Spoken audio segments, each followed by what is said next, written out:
আজি আপোনালোকলৈ লৈ আহিছোঁ এটা পিঠাৰ ৰেচিপি। সেইটো হৈছে পাটিচাপ্টা পিঠা। আমাৰ বহুতৰে কমপ্লেইন থাকে যে পাটিচাপ্টা পিঠাটো বনাবলৈ বহুত দিগদাৰ, কষ্ট, পটককৈ বনাব নোৱাৰি। কিন্তু মই আপোনালোকক এটা খুব সহজ পদ্ধতি দেখাই দিম। আপোনালোকৰ একদম পিঠা পাৰফেক্ট হ'বই। তাৰ কাৰণে মই লৈছোঁ পিঠাগুড়ি, ময়দা, চুজি, নাৰিকল আৰু চেনি মই একেলগে ভাজি থৈছোঁ অলপ টানকৈ, গাখীৰ আৰু খিৰচাটো বনাবৰ কাৰণে মানে ভিতৰ ষ্টাফিংটো বনাবৰ কাৰণে ইয়াত মই লৈছোঁ চুজি আৰু চেনি। এতিয়া আপোনালোকক মই মাপটো কৈ দিম।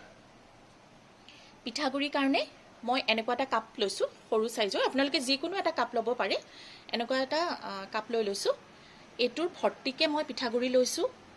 তাৰ আধা মই ময়দা লৈছোঁ আৰু ময়দাৰ আধা মই চুজি লৈছোঁ আৰু এই বাতিটোৰে আধা মই নাৰিকল আৰু চেনি মিক্স লৈছোঁ। আৰু ইয়াত মই লৈছোঁ প্ৰায় 3 চামুচ চুজি, 1.5 চামুচ চেনি আৰু গাখীৰ। আপোনালোকে গৰু গাখীৰো ল'ব পাৰে, পেকেট যিকোনো গাখীৰো ল'ব পাৰে, গাখীৰৰ একো কথা নাই। এতিয়া মই আপোনালোকক ৰেচিপিটোৰ নেক্সট ষ্টেজটো দেখুৱাই আছোঁ। এতিয়া মই এটা ডাঙৰ চাইজৰ বাতি লৈ লৈছোঁ। প্ৰথমে মই পিঠাগুড়িখিনি দি দিম, ময়দাখিনিও দিম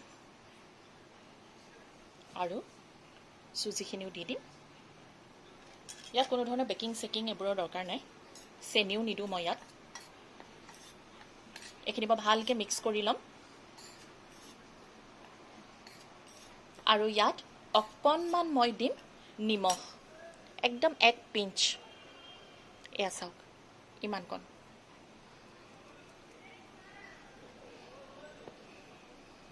এইটো আপোনালোকে নিদিলেও হৈ যায়, কিন্তু মিঠা বস্তুত অকণমান নিমখ দিলে সোৱাদটো ভাল হয়। এতিয়া মই পানীৰ জোখটো আপোনালোকক কৈ দিম। মই গাখীৰ দি নাই গুলা, পানী দিয়ে গুলিম। যোনটো কাপৰ জোখত মই ময়দা পিঠাগুড়িখিনি লৈছিলোঁ, সেই কাপটোৰে 1 কাপ মই পানী লৈছোঁ। এইখিনি গুলি ল'ম। তাৰপিছত মই আপোনালোকক দেখুৱাম আৰু কিমানখিনি পানীৰ প্ৰয়োজন হ'ব। 1 কাপ পানী দিয়াৰ পিছত মই এই কাপটোৰে 1/4 কাপ পানী আৰু এড কৰিম। আৰু এইখিনি মই ভালকৈ মিক্স কৰি প্ৰায় আধা ঘণ্টাৰ পৰা 1 ঘণ্টা সময় মই ৰেষ্ট কৰিবৰ কাৰণে দিম। যিহেতু ইয়াত চুজি দিয়া আছে, পানী পোৱাৰ লগে লগে চুজিখিনি ফুলিব, সেইকাৰণে এইখিনি অকণমান ডাঠ হৈ যাব। এতিয়া এইখিনি এনেকুৱা পনীয়া হৈ আছে চব। 1 ঘণ্টামানৰ পিছত এইখিনি অলপ ডাঠ হ'ব। এতিয়া আমি ভিতৰৰ ষ্টাফিংখিনি ৰেডি কৰি ল'ম। অৰ্থাৎ খিৰচাখিনি ভিতৰ যোনটো ষ্টাফ কৰিম পাটিচাপ্টাৰ ভিতৰত, সেইখিনি আমি ৰেডি কৰি ল'ম।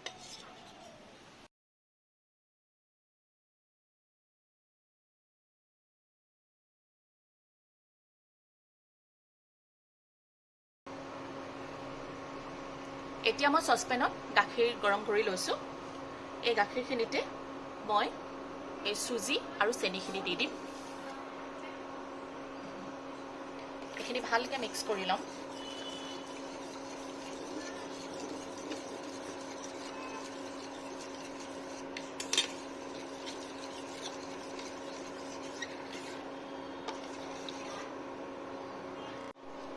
আৰু ইয়াৰ ওপৰতে মই এই নাৰিকলখিনি দি দিম। দি এইখিনি ডাঠ হ'বৰ কাৰণে দিম। আপোনালোকে ইচ্ছা কৰিলে পাটিচাপ্টাৰ ভিতৰত পায়সো দিব পাৰে।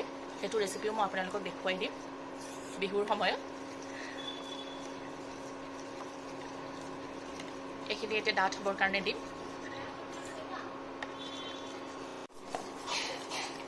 এইখিনি লৰাই লৰাই এনেকুৱা ডাঠ হৈ যাব লাগিব।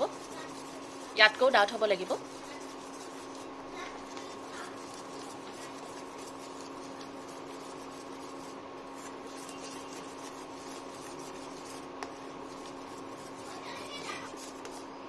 এইখিনি চাওক, এনেকুৱা টান টান হৈ যাব লাগিব। এতিয়া মই এইখিনি ঠাণ্ডা হ'বৰ কাৰণে দিম। যিহেতু ভিতৰত ষ্টাফ কৰিলে গৰমে গৰমে কৰিলে ফাটি যাব। এইখিনিও তেনেকৈ 1 ঘণ্টামান মই থৈ দিম, ঠাণ্ডা হ'বৰ কাৰণে দিম। তাৰপিছত আপোনালোকক মই পাটিচাপ্টা বনাই দেখাম। পুনৰ লগ পাম 1 ঘণ্টাৰ পিছত।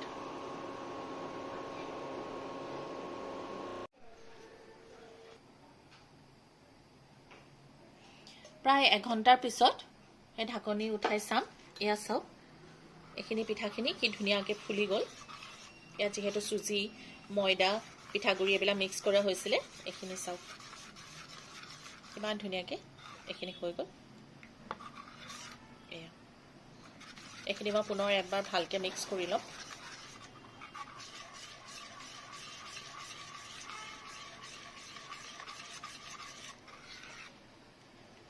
আৰু এইফালে চাওক খিৰচাখিনি চাওক ভিতৰৰ ষ্টাফিংখিনি এইখিনি এনেকৈ আঠা আঠা টাইপৰ হৈ গ'ল এয়া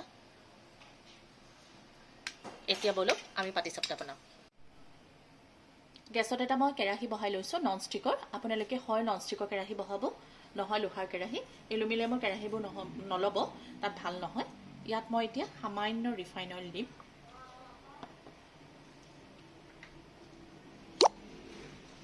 দি এখন টিস্যু পেপাৰৰ সহায়ত মই তেলখিনি ভালকৈ গোটেই কেৰাহীটোত লগাই দিম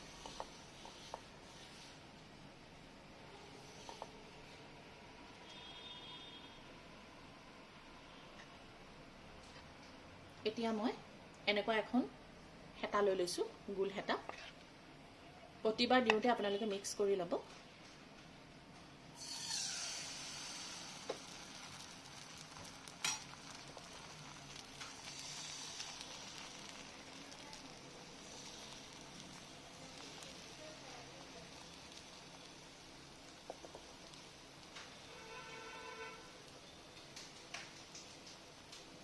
ওপৰত এখন ঢাকন লগাই দিম যাতে এইটো সিজি যায় জুইটো মই পুৰা লো ফ্লেমতে কৰি থৈছোঁ ঢাকনিখন উঠাই পেলাই চাম এয়া চাওক ওপৰতো এয়া সিজিবলৈ আৰম্ভ হৈছে ইয়াৰ ওপৰত মই ষ্টাফিংকণ দি দিম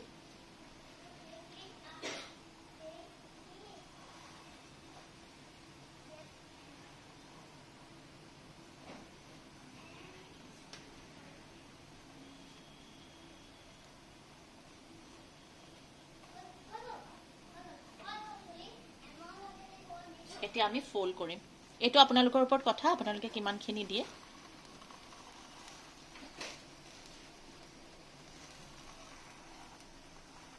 এয়া চাওক কি ধুনীয়াকৈ ফোল্ড হৈছে এয়া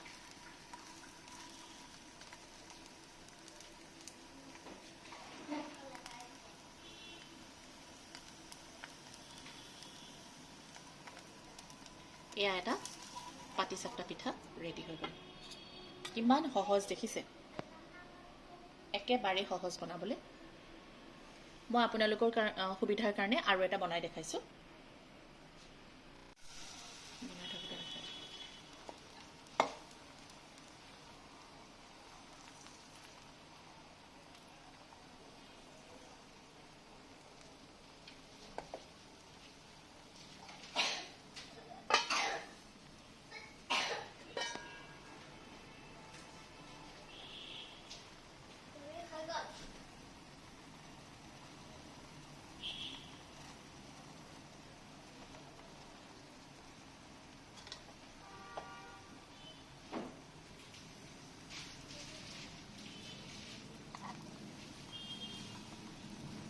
এনেকৈ ফোল্ড কৰি দিব এয়া কিমান ধুনীয়া এটা পাটিচাপ্টা পিঠা ৰেডি হৈ গ'ল চাওক এনেকৈ মই গোটেইখিনি পিঠা কৰি ল'ম কৰি আপোনালোকক দেখুৱাম ফাইনেল প্লেটিং দেখুৱাম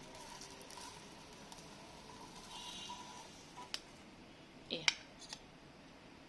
এনেকৈ মোৰ 4টা পিঠা হৈ গ'ল খুব সহজ আৰু খাবলৈতো ক'বই নালাগে খুব ভাল যেহেতু সোৱাদটো মই আপোনালোকক দিব নোৱাৰিম আপোনালোকে নিজে ঘৰত কৰি বনাই খাই চাব আৰু মোক কমেণ্টত জনাব কেনেকুৱা পাইছে